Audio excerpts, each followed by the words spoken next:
Air show में, international air show में हादसा हुआ है। हमें दुख है इस बात का कि इंटरनेशनल एयर शो में हुआ।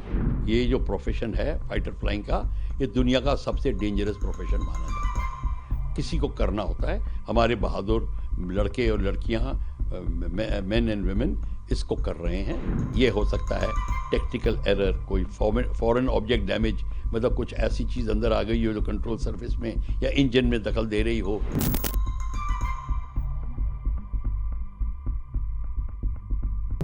दुबई एयर शो में शुक्रवार को आयोजित उड़ान प्रदर्शन के दौरान भारतीय तेजस लड़ाकू विमान हादसे का शिकार हो गया। वायुसेना ने बयान जारी कर बताया कि इस हादसे में पायलट की भी मौत हो गई है। स्थानीय समय अनुसार दोपहर 2:10 तेजस के MK1 प्रदर्शन के दौरान डेमो उड़ान लिया था और इसी दौरान कह सकते विमान अनियंत्रित होकर नीचे गिरकर दुर्घटनाग्रस्त हो गया। आपको बता दें कि इस हादसे का शिकार बने पायलट विंग कमांडर नमन श्याल हिमाचल प्रदेश के कांगड़ा के रहने वाले थे और उनकी मौत के बाद कह सकते हैं पूरे प्रदेश में शोक की लहर है। इस घटना पर क्या कुछ कहे हैं रक्षा विशेषज्ञ, चलिए आपको पहले वो सुनवाते हैं। पायलट को खो दिया है, जो बहादुर पायलट हमारा था, हमारे साथ नहीं रहा। हमें बहुत दुख है, हमने एक जहाज़ खोया है। और दूसरी बात है कि ये एक एयर शो में, इंटरनेशनल एयर शो में हादसा हुआ है। हमें दुख है इस बात का कि इंटरनेशनल एयर शो में हुआ, कोई बात नहीं। एविएशन फाइटर फ्लाइंग में ये हादसे होते हैं। अगर हम कोई ये कह दे कि नहीं होते तो वो सरासर झूठ बोल रहा है। ये जो प्रोफेशन है फाइटर फ्लाइंग का, ये दुनिया का सबसे डेंजरस प्रोफेशन माना जाता है। किसी को करना होता है। हमारे बहादुर लड़के और लड़कियां, मेन एंड वुमेन इसको कर रहे हैं, तो हमारे को गर्व है उनके ऊपर। और ये जो बहुत दुखद घटना हुई है, पर इसकी इंक्वायरी होगी।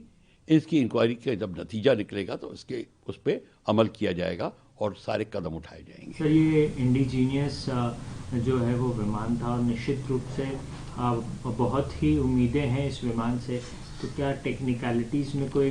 देखिए, ऐसा है, हर एक एक्सीडेंट के पीछे कोई ना कोई रीज़न होता है।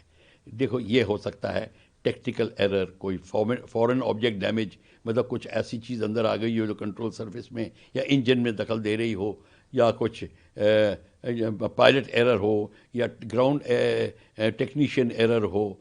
कई चीज़ें हो सकती हैं। फ्यूल में प्रॉब्लम आ सकती है, एक फ्लेम आउट हो सकता है, इंजन फ्लेम आउट हो गया हो, कई चीज़ें हो सकती हैं। अब जैसे कि ये एयरक्राफ्ट था, ये इसने मनूवर किया और रोल आउट कर रहा था, और वो जब ज़मीन की तरफ आ रहा था उस समय अगर इंजन फ्लेम आउट हो गया हो, अब वो इजेक्ट करने की कोशिश कर रहा था, शायद उसने अपना इजेक्शन रोक दिया या स्लो कर दिया ताकि वो लोगों को अवॉइड कर सके। क्या हुआ ये इंक्वायरी से पता चलेगा, पर हमें ये लग रहा है कि उसने इंजेक्शन में बहुत देर कर दी और उसका जहाज़ जो है मश कर रहा था। उसने जब रिकवर भी किया तो उसका फिर भी एयरक्राफ्ट सिंक कर रहा था, और वो अपने बेली यानी कि पेट के ऊपर, जिसके होता है जहाज़ के निचले स्थल, वो जो निचला हिस्सा है वो ज़मीन पे जाके टकराया। तो ऐसे बिल्कुल ऐसे डाइव में नहीं किया, ऐसे टच किया उसने। स्मोक भी देखने को मिल रहा है। स्मोक तो दिखेगा, जब टच करेगा तो एक्सप्लोड होगा। फ्यूल कितना है, इंजन है, स्पीड देखो कितनी है, तो स्मोक भी होगा, फायर भी होगा, सब कुछ होगा। क्या कोई चेक्स को लेकर के कहीं ना कहीं जिस प्रकार से चेक्स किए जाते हैं वो मिस आउट हो गया? देखिए, ये इंक्वायरी से पता चलेगा। सारी इंक्वायरी जब होगी, स्टेप बाय स्टेप इंक्वायरी होगी। एक चीज़ कोई नहीं छोड़ी जाएगी। हर एक इंजीनियर जिसने काम किया था, हर एक टेक्नीशियन से पूछा जाएगा, उसका काम देखा जाएगा। कोई कॉमनैलिटी तो नहीं है, किसी ने या एयरक्राफ्ट में कोई ऐसी प्रॉब्लम तो नहीं थी जो पहले भी आई थी, ये सब देखा जाएगा। तो एकदम से अभी कोई बता नहीं सकता, अभी कोई खबर नहीं है। एक्चुअली कोई भी कंजेक्चर करना, कोई भी अनुमान लगाना, तुक्का लगाना, ये बहुत हानिकारक होगा।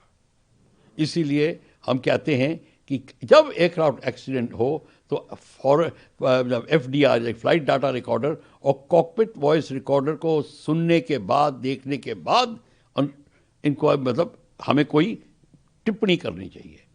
हम टिप्पणी शायद और शायद में करते हैं, वो गलत है। देखिए, सबसे पहले तो जो तेजस लाइट कॉम्बैट एयरक्राफ्ट के जो पायलट हैं, जिन्होंने जो इस हादसे के अंदर जिन्होंने अपनी जान खोई है, उनको और उनके परिवार को बहुत बहुत संवेदनाएं। और our heart goes out for him and for the family. देखिए, ये जो एयर शोज़ होते हैं, इसके अंदर एयरक्राफ्ट की जो अल्टीमेट लिमिट्स हैं उनको टेस्ट किया जाता है। इसमें इसकी मनूवरेबिलिटी भी आती है और कंट्रोलेबिलिटी भी आती है, और पूरा जहाज़ का मैक्सिमम जो कैपेबिलिटीज़ हैं और जो पोटेंशियल है उसको और पायलट दोनों को पूरी तरह से मैक्सिमम लिमिट्स तक उसको टेस्ट किया जाता है।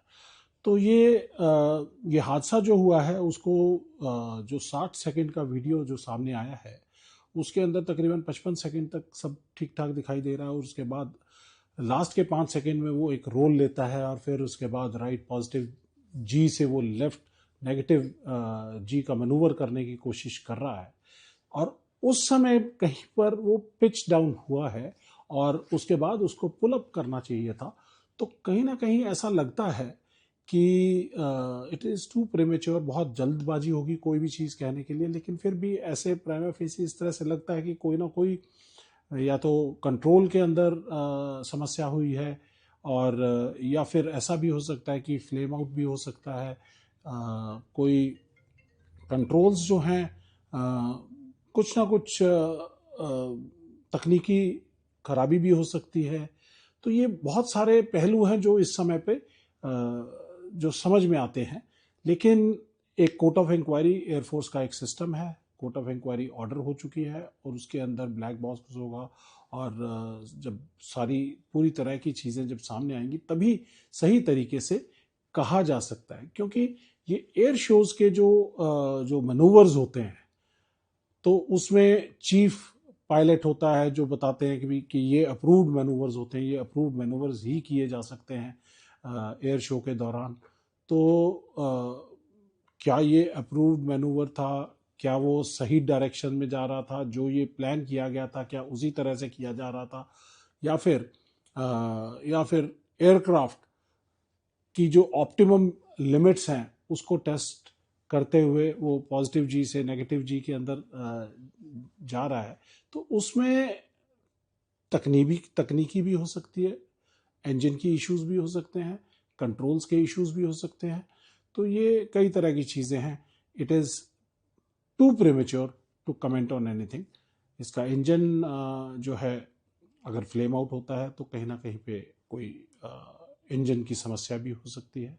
आप कैसे देखते हैं इस दुर्घटना को? कमेंट बॉक्स में लिखना और चैनल को सब्सक्राइब करना, पेज को फॉलो करना बिल्कुल मत भूलना। धन्यवाद।